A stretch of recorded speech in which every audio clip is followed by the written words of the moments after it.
What's up, Degenerate Nation? Welcome to the Big Bets on Campus podcast. This is the College Basketball National Championship betting preview. I'm Stuckey, and joining me today are my fellow BBOC co-hosts, Christian and Mike. Gentlemen, I hope you had a more enjoyable Final Four than I did. I went to Indy. It's my first Final Four, and I went 0 and 11 on my bets. So it's kind of, I don't know if there's anyone in the arena that had a worse day than me. It was fun. Here's how bad it went for me. I had Illinois. I bet them Illinois plus 7.5 live, plus 8.5 live, and then I had Terrace Reed under 15.5 points. And for some reason, UConn wanted to inbound the ball to Terrace Reed with their worst free throw shooter, with 20 seconds left, up seven, and he hits both, and it cost me three bets at once. But I was just dead wrong on both games. I got to give. I know that Illinois didn't hit shots. Look, there's going to be 3-point variance in this game. They didn't hit shots. There was a ton of like weird rim outs, and then in the other game, I if Michigan shoots, we said it all year. If Michigan shoots 45% from three, which they've been doing all tournament, they're unbeatable. But I don't think that was the story of that game. I mean, even if the threes don't fall, Arizona struggled with their size. Michigan was the more physical team. They were downright dominant. The fact that they won that game in such dominant fashion with Yaks only playing 14 minutes is pretty telling. I mean, Tommy Lloyd talked about in his presser about how they were shocked by the size and athleticism of Michigan, which was so surprising to me. I thought that Arizona was going to be able to compete down low, and Michigan was just the much better team. And they're now on a historic run. They've won every game by double digits. They're hitting 90 every game. If they win this game by 33 points, they will have the highest scoring margin for a champion in college basketball history, surpassing UConn from 2 years ago when that UConn team just ran through the tournament in similar fashion. Like they just ran through teams like butter. National title, they won by 15 against a Big Ten team. So can UConn prevent Michigan? Maybe it's pretty fitting that this is the matchup from going on a similar type of run a couple of years later. Christian, before we get to the games, I'll talk a little bit about Indy as well. What were your thoughts on the Final Four? And I hope you had a better night than I did. Yeah, I'm in some survivor pools, so I was just kind of sweating that out. But I was on the other side. I took Terrace 15 and a half. So sorry about that one. And then I thought my best play was Silas Demery, points, rebounds, assists. Um, I thought with the extra time that they were going to ride him as much as possible, and he was great. Obviously, didn't shoot the ball well, but Survivor, I'm a big winner if UConn wins. I'm a small winner if Michigan wins. So we'll see how that comes Nice. out. But Indy itself was awesome. I think this is one of the best sites for the Final Four, just because everything's closer together and it's a basketball place. But it's awesome. It's just awesome to see so many people in the college basketball space, and it's cool. Yeah, the college Uh, basketball media is awesome. Like there's so many cool people, so many nice people. I spent a lot of time with Rocco Miller, but a lot of the guys from Basket Review, Field of 68, there's just so many great people in the space, and the hospitality is amazing. Everyone always told me Indy is a great big event city, and it definitely lived up to the billing. The only sharp thing I did is I got reservations at St. Elmo at 10:45, and I said, "Well, what if this game's a 30-point blowout?" And so I left, and we went and watched the second half on my phone. There wasn't really much to watch, but Mike, how about you? Yeah, I mean, my picks were an absolute train wreck. I couldn't have been more wrong about them. Even breaking down the Michigan game, I was like, the dream scenario is Yax gets in foul trouble, or he's not available, or he's a shell of himself. I got it. And they still were down 30 points in the second half. Burries, I had over on points, ladder, the whole thing. Takes 16 shots, misses eight threes, couldn't throw it in the ocean. Like, I'm not gonna complain about the Illinois rim outs and all that stuff, although it did feel like voodoo. It's just sour grapes at this point. Like, to be shut down in that fashion, and really this offense that should have been so dynamic and so difficult to defend because they can just, match up hunt the whole way.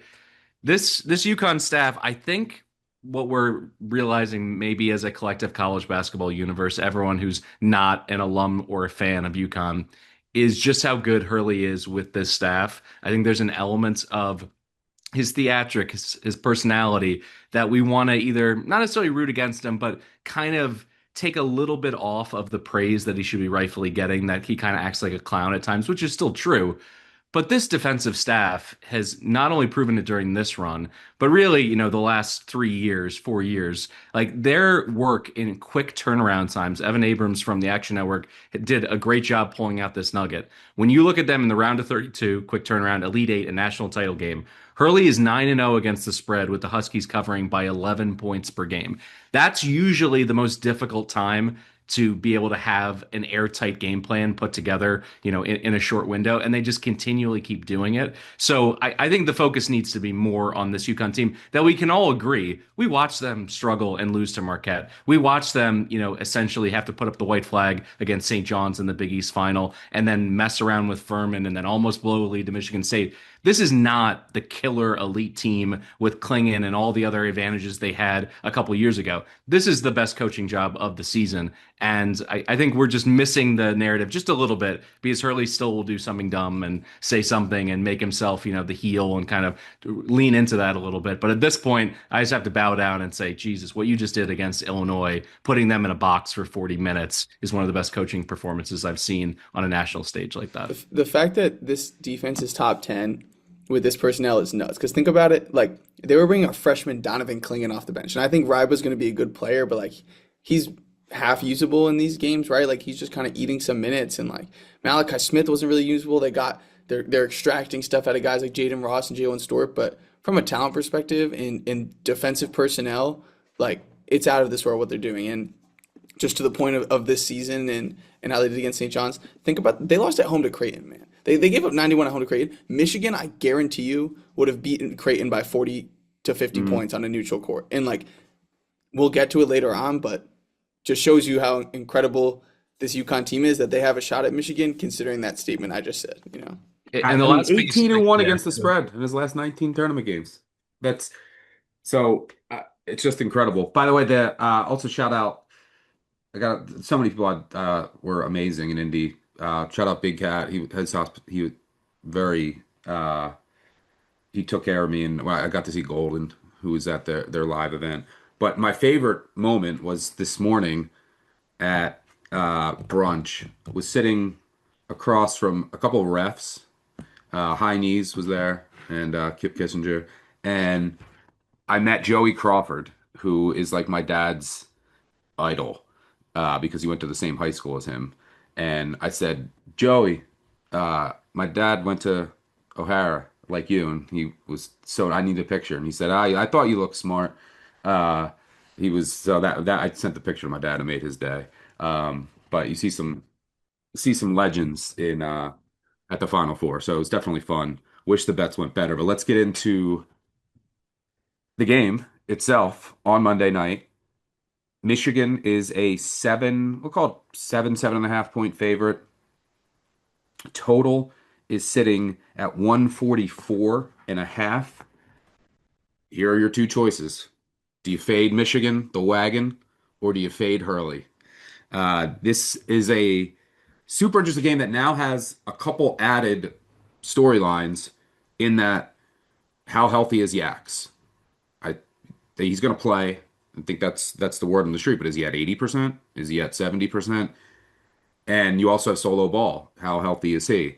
They weren't on the injury report or the availability report, so you can assume that both will start, but maybe neither one or both aren't at 100%. In order for UConn to win this game, I think what they're for, number one, Michigan can't be hot from three. Like if Michigan's red hot from three, they just have too much talent, I believe. But I think UConn, what they have to do, they have to slow this game down to a crawl. You cannot let Michigan get out in transition. And what does that mean? They're gonna have to make their shots. And all of their awesome off-screen action, all of their secondary actions in the half court, that could potentially give some of the Michigan bigs trouble. If Yax isn't at 100%, I could see UConn having some success in the half court. but they're going to have to hit those shots because if not, then Michigan is going to push and then get their points in transition. And then I think on the defensive end, UConn, if I was them, I would just make sure that Michigan isn't getting open looks from the perimeter, live with what their bigs are going to get inside. That's sort of how they played the Purdue game in the national title 2 years ago. Purdue only shot, I think, six threes. They had 6 3-point attempts, and they just let Edey do what he wanted. And then they just made sure that Purdue didn't get any open looks from the perimeter. Do they take a similar approach here? We shall see. But if they do that, one of the major storylines in this game is, can Tarris Reed stay out of foul trouble if they're just, inviting post play and Michigan is just killing them inside? Can Reed defend without fouling? Because they obviously need him to stay on the floor. Super fascinating matchup. Christian, curious to get your initial thoughts. Yeah, so the pace thing is definitely obvious of UConn. The story of UConn winning this game is it's a low possession, half court execution based game, and Yep. Michigan doesn't shoot it well and isn't able to run. So when we're trying to figure out which of those outcomes is more likely to happen, Michigan just being too overwhelming, running, hitting shots, locking Connecticut up, and winning this game easily, or UConn having a real shot to win this game in the 60s or 70s. Here are a couple key factors. One thing I'm concerned about for UConn is how are you even matching up in the half court, right? So if you put Caravan on Morez with Terrace on a die, right?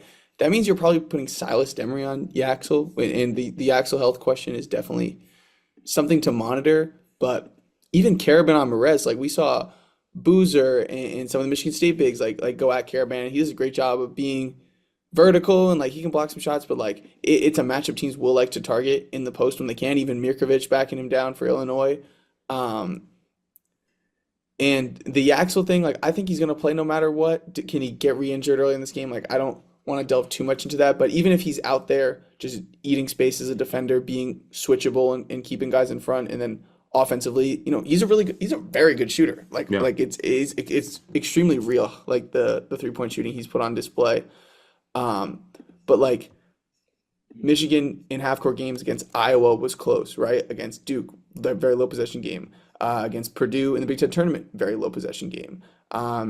Even Wisconsin. Wisconsin is not similar to UConn in the sense of UConn's bigs aren't shooting the three ball the way the Wisconsin bigs are, but where they are similar is your bigs have to guard on the perimeter and run around a lot, and they don't turn the basketball over. And because they don't turn it over, and because they're taking so many threes, right? Easier to get back in transition when it's Alex Caravan shooting this three from a few steps behind the line. So when you combine the fact that we don't know about Yaxel's health, we have these bigs have to be chasing around, even if Michigan's switching a lot, that when the side is isolated, right? If Caravan's curling around Terrace and a die is on Terrace, or when Merez is in there and Mullins or Caravan's here, and Solo and Mullins are over here, so you can't really bring that help over, and have Mara tag. You know what I'm saying? Because if Yep. Terrace is rolling and you bring that tag help, the point I'm getting at is that those shooters curling around are going to get those looks. UConn Yep. is going to create a lot of open threes. Obviously, you got to hit them, but I'm very confident that UConn can create looks offensively, I agree. and get back in transition. The thing is, like you said, are they just bullying Caravan? Is Terrace in foul trouble? And are they shooting it well in the half court when they're creating those not wide open transition threes like they did against Arizona and a lot of teams, but in the half court will Michigan be able to score effectively like they weren't able to against Duke and in plenty of games this season? Penn State, right? Northwestern in the half. I'm going on, but bottom line, UConn is in this game, but there are a couple outs where Michigan can blow it open like they have against a lot of teams, but we'll see. Yeah. Well, Mike, before I get your thoughts, let me throw it to myself for a quick word from Robin Hood. What if sports were traded like markets?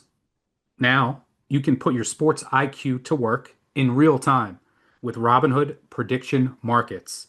It's not you against the house, it's you participating in a live market.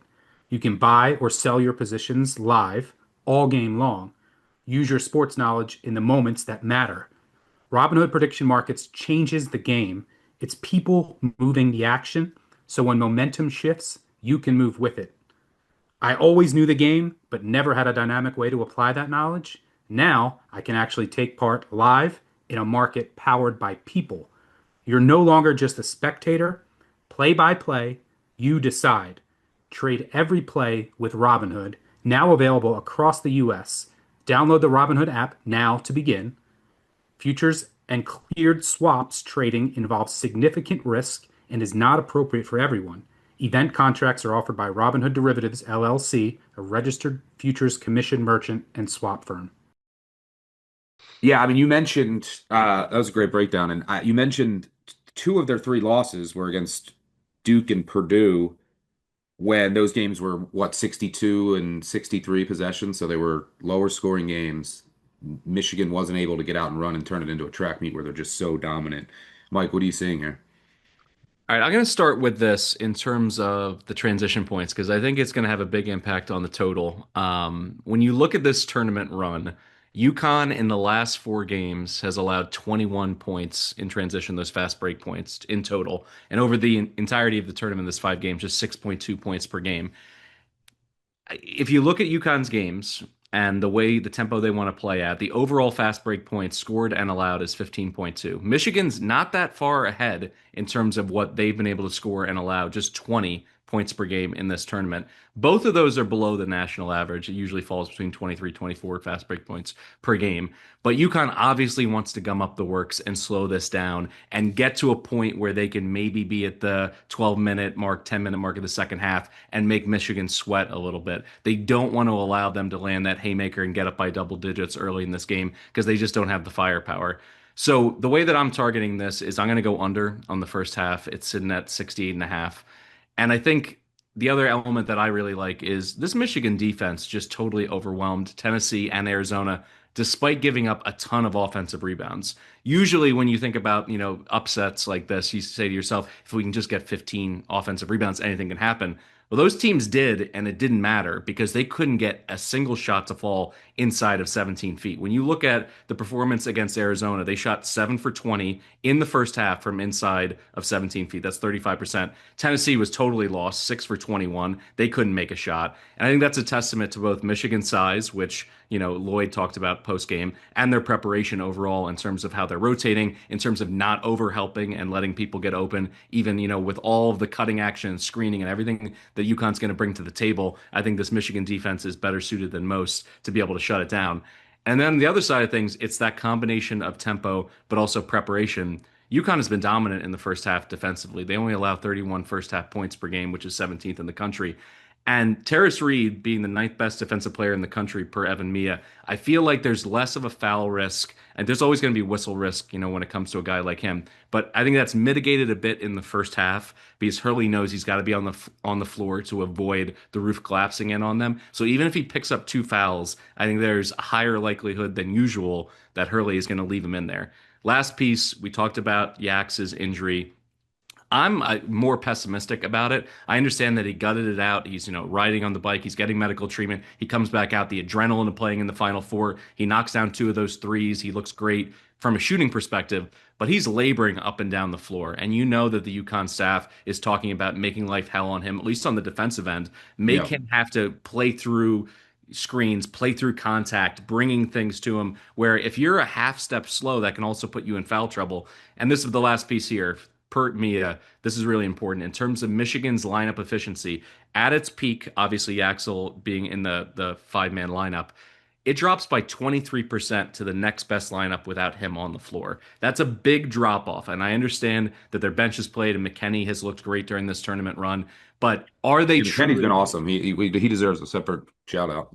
Yeah, absolutely. I just think overall, not that they're mortal, not that I think that UConn's going to win the game, but if Yax is at 65, 70%, or he gets in foul trouble, or he gets a re-injury situation, I think UConn's game plan of shrinking this game down and playing slow has an opportunity to have them in it late in the game. But all of that, I think, leads back to the beginning narrative of this game. We talk about it with play callers in college football, those scripted plays in the first quarter. I think the scripted first 5 to 6 minutes of this game is going to be a snail's pace and really testing Yax's injury. So with that, I'm going to go under 68.5. I think that's my best play.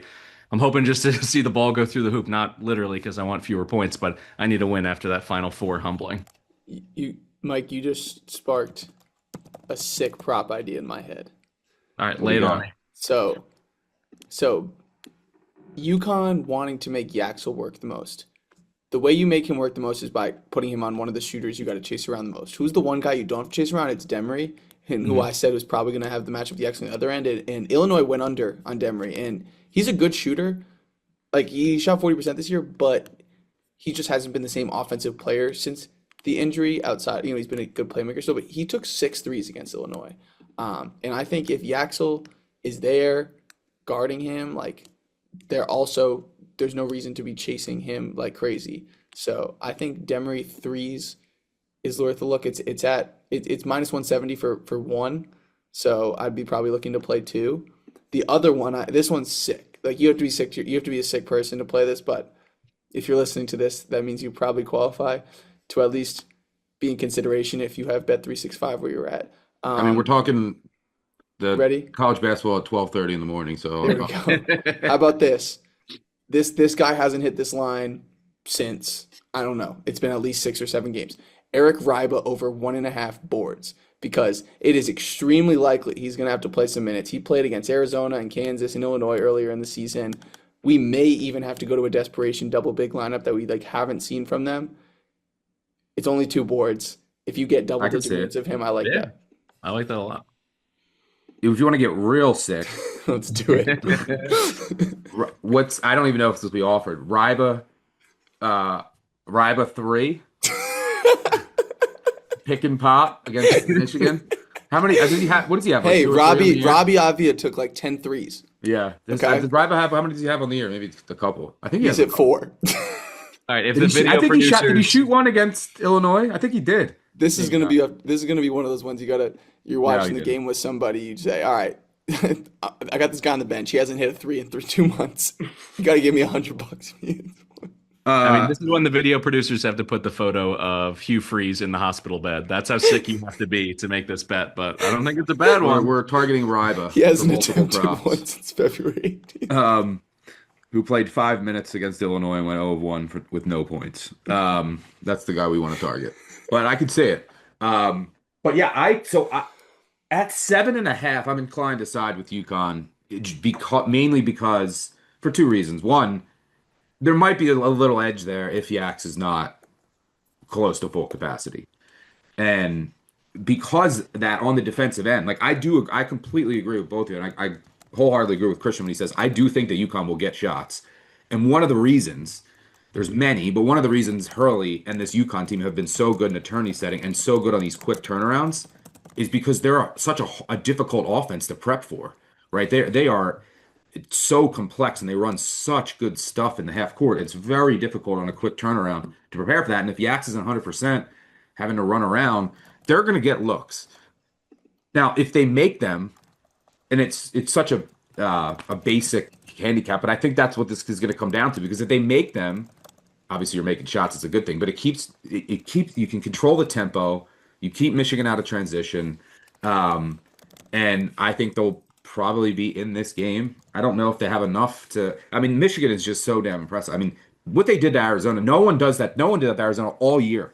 Arizona had 0 garbage time possessions in a loss for the entire season, and no one could put runs on them. And Michigan did it without Yax. I mean, just super impressive. They are the best and most dominant team this year, but it's Hurley. There are some matchup things here. They could really use Mullins and Ball shooting 7 of 14 from 3 again. Now I know Caravan had a bad day. They really could use him hitting some outside shots.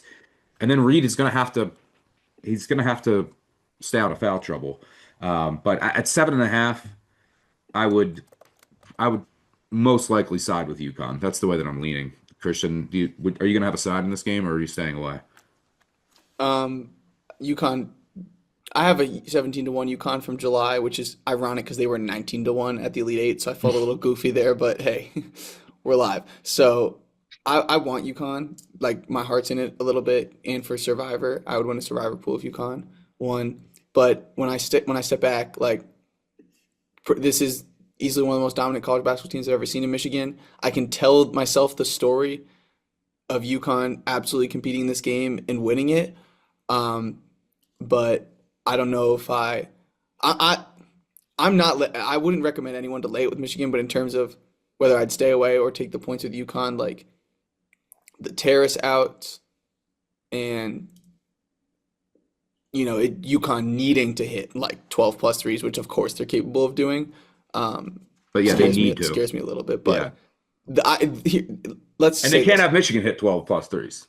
What's so interesting is I know I didn't preview the Arizona Michigan game with you guys, but I think Stuckey, at least if you had such a bad time, you were aligned with me in that the missing link in that Arizona Michigan cap that I missed was I was looking at it as Michigan isn't used to seeing a team like Arizona who can match them in these ways. But really what it was is Michigan can completely cut Arizona's water off because they don't have the offensive optionality if they aren't able to be bullying with Koa Pete and Krivas and Yeah. Awaka and Burries and Bradley can't get downhill all the time. It's like they have nothing to go to, right?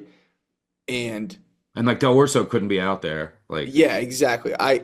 In hindsight, of course, hindsight, but that story makes sense of how the type of game Arizona was gonna have to play to win. Michigan had more outs to winning that game. I didn't view it like that. So when I same. see this, UConn has way more outs to beating Michigan than probably almost any team other than Duke. So I really think UConn's live to win this, man. I really do. But of course, when you're against one of the most dominant teams we've ever seen, Yeah, it's it's tough like to get. Michigan feels inevitable.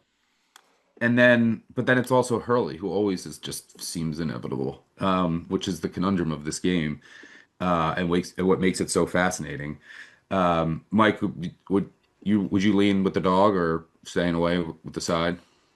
So I'm trying to find this here. Well, a couple things. There's some different ways to go about this. Michigan to never trail in the game is 5-1. That feels mispriced to me, given how they just rolled Yeah. over Arizona like an 18-wheeler going downhill.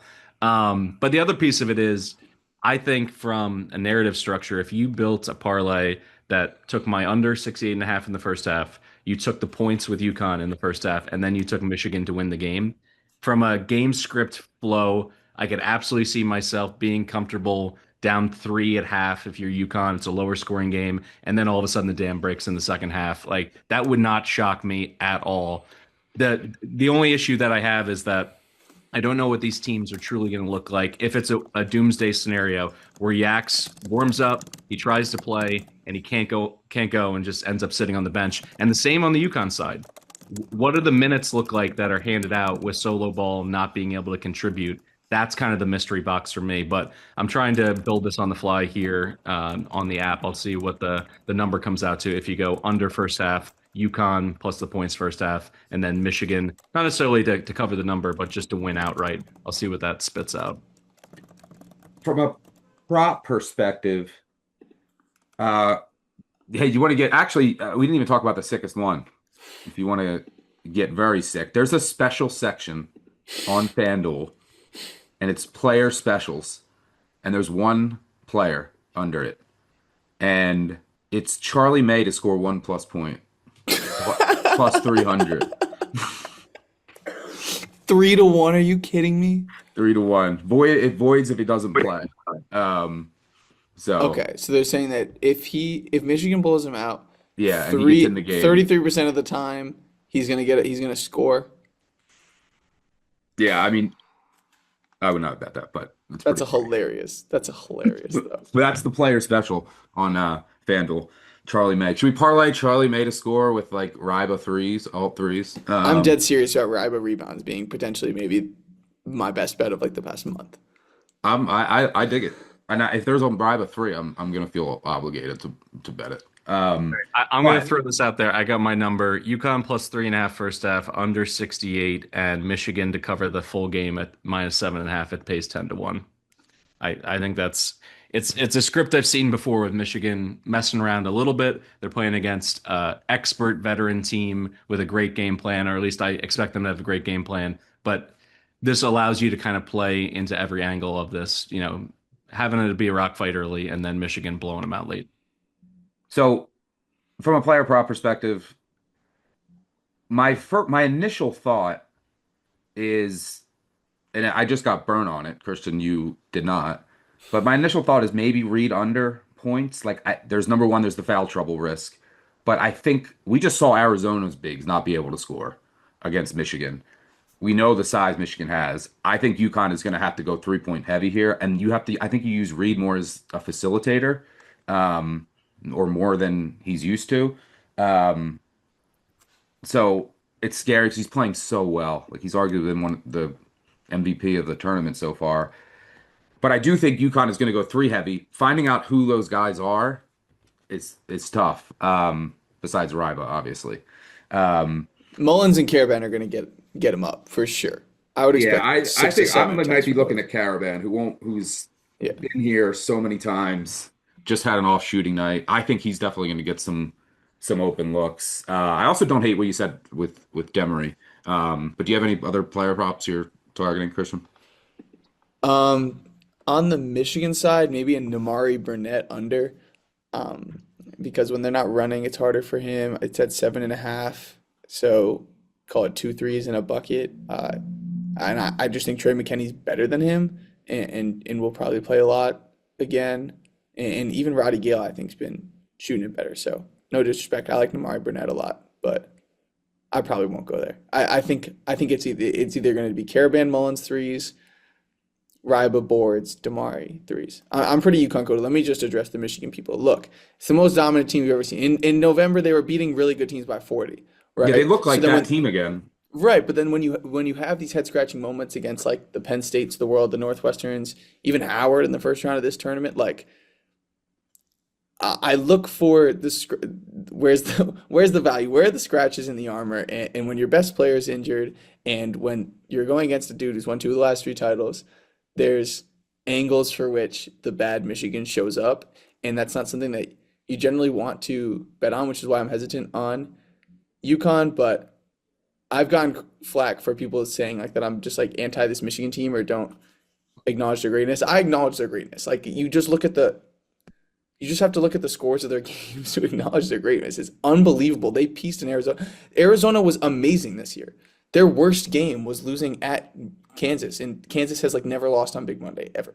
And they lost in overtime to a Texas Tech team with Tauben that we all thought was a title They contender, were right? never out of any game They were an the entire unbelievable year. team this year, and they had no shot. They got smoked. The game was over within a couple minutes into that second half. And look, Michigan is absolute wagon, but there's some magic to UConn. Okay, so I like magic. It is pretty crazy. But yeah, that I mean, Michigan when Arizona cut it to 7, and then Michigan just went right back up 18 in a flash. It was like, whoa. I was like, all right, I got to get out of here. Um, it was damn impressive. But Calabrese, you got any brother player props you're looking at? Check my thought process on this. If Yax is 75%, there should be a little bit more of, usage to go around in terms of at least putting the ball up on the offensive end. What do we think about Merez Johnson over 18 and a half points and rebounds? When you look through his game log, when they play top teams, and really from mid-January on, there's a significant amount of top 10 teams on their slate, and then obviously this tournament run.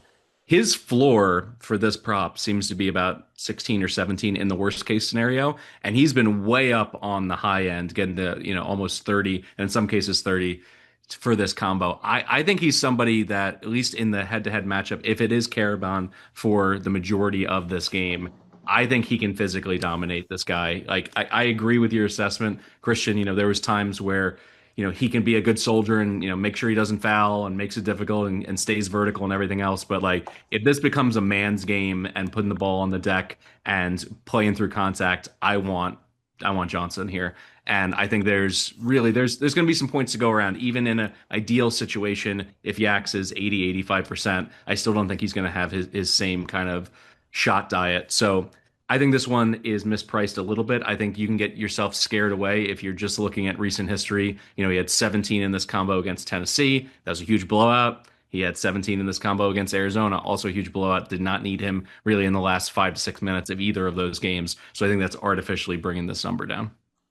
Yeah, I don't hate it because I do think that Michigan or I should say, UConn is going to I think, or I shouldn't say but they're going to try and encourage. If I was them, and I think this is what they're going to do, encourage Michigan to go into the post. And so I think Mara and Johnson could have huge days. Because if you're UConn, you have to slow the game down and win the math game. So you're gonna have to hit your outside shots, and you cannot let Michigan. You just have to stick to their shooters, and then give up what happens in the post. That's exactly what they did against Purdue. I mean, you look at that Purdue game. Zach Edey had 37 and 10. He took 25 shots, and Purdue went 1 of 6, They one did of have seven Donovan from Clingan three. though. What's that?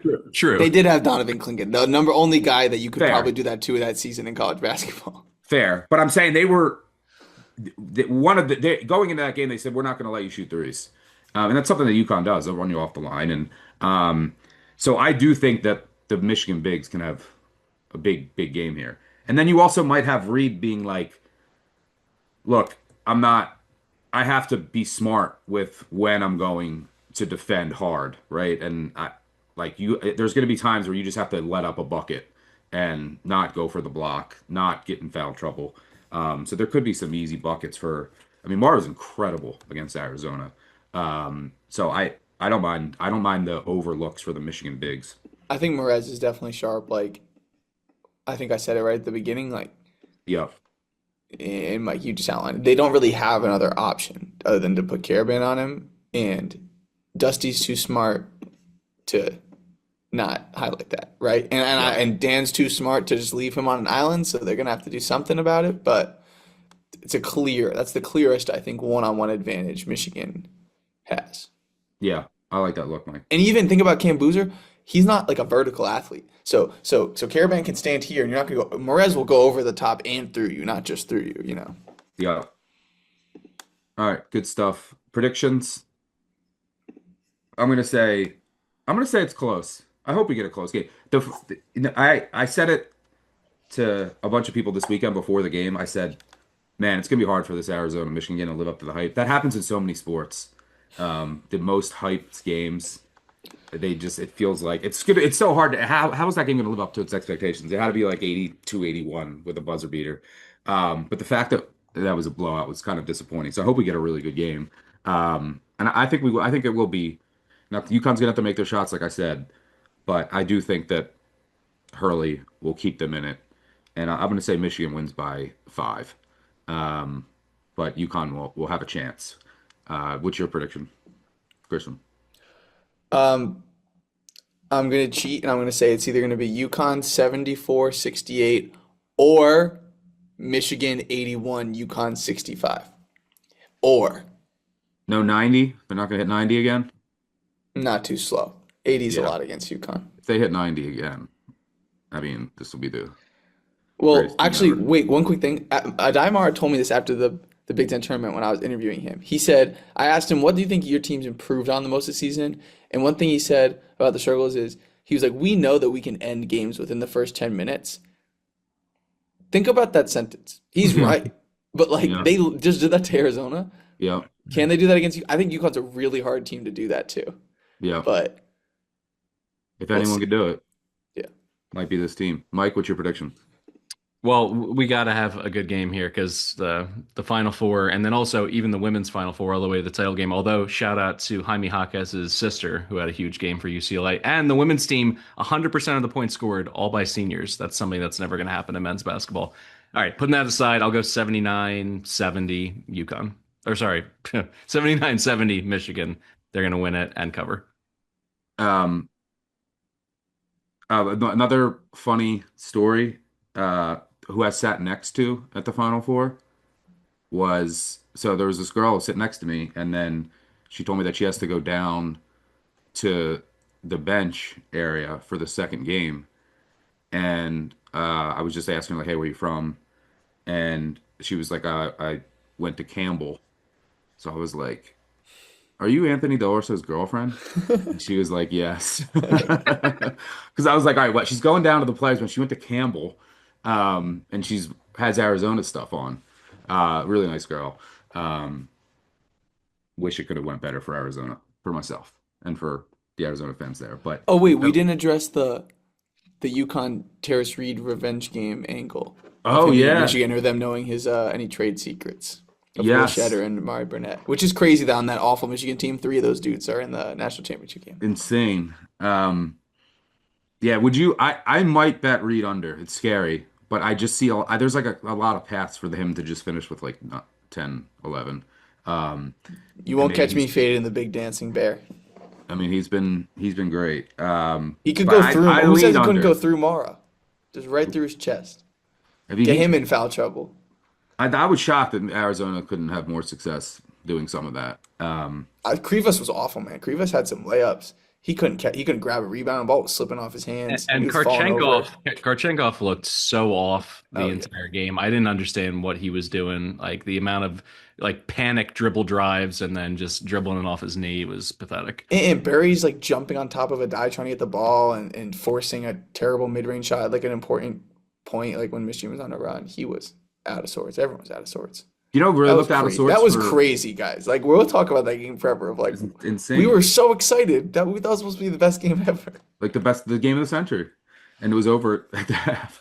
Um, who was really out of sorts was who I thought was going to have a good game for Illinois was Merkovich. Oh yeah.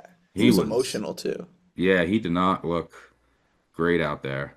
Um, so, all right, good stuff, gentlemen. Thank you to both of you. Thank you to our producers.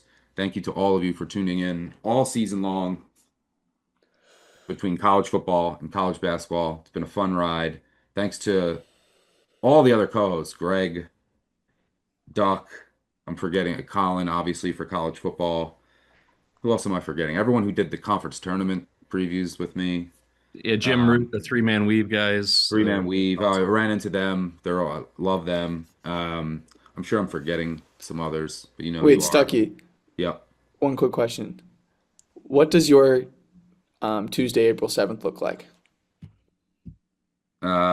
Is there a Tuesday. tradition of, the season's over, like nature walk, like Well, getting back on I back gotta to go the get a earth? second job after my Final Four betting, so I'll be looking for applications. Um, no, Tuesday I will sleep as Hibernate. long as you could ever imagine. And then I start biking again. I mean, I've been biking occasionally, but it's hard during the season and the weather. But then I'll start doing 15, 20 miles a day. Um, and then try to lose like 10, 15 pounds that I inevitably put back on during college basketball. Um, but that's how I stay healthy. So I'll sleep, bike, and rest. And like it's a perfect, I'm not a huge golf fan, but obviously I always watch the Masters. So like it's a perfect thing to be on where I just am falling asleep the entire weekend just with the Masters on in the background. That's a tradition. So yeah, lots and lots of rest. And then I have a newborn that I have to take. Dave, our producer, just said I stay healthy by sleeping 1 day a year and biking for a week. It's more than a week. 3 months of no, I mean I'll bike almost every day from April 7th Outside? until yeah outside. There's a legacy trail here, so I'd take my bike there and do 15, 20, sometimes 25 miles. And then I'll do that almost every day for April, May, June, July into August, and then in September when I can, but it's harder with football going on. But yeah, my tradition is to sleep, and then I'll start. I have 35 books here that I got for the spring that I have to start reading. So it's a very nice, relaxing month of You April. earned it. How about you? Do you have a tradition on April 7th? No, it's just the general return to like touching grass, doing normal things again, getting outside, being How about you? healthy. I don't sleep in this month. I know it's like the Rothstein shtick, but it really is true. Like when Yep. I'm just grinding, I'm like, we'll catch Yep. up soon. How about you, Mike? Any specific plans? No rest for the weary. Going right back, hosting the Action Network's PGA Tour Masters preview, Boom. doing golf, doing. I'll be back on payoff pitch, helping Zerillo carry that show. Well, really, just being the traffic cop. He does all the heavy lifting. And then I have like side gigs in politics, and I have to maintain my ranking. I'm top 500 in the world in college football, 26 on PlayStation 5. So I Let's got to keep go. that grind. That never sleeps. I'm playing against people who are streamers for a living, so I can't let them get the best of me. Love it. All right. Thanks again, guys. Thanks to everyone for tuning in. Make sure you subscribe, tell a friend, leave a 5-star review if you can. It really helps us out. We'll be back before you know it with college football previews and college basketball season. We'll be here quicker than you know. But thanks for rocking with us all season. Thanks to all the co-hosts, producers. You guys are great. Good luck in the national title game. Check out Action Network app for all of our picks. Catch y'all later. Cheers.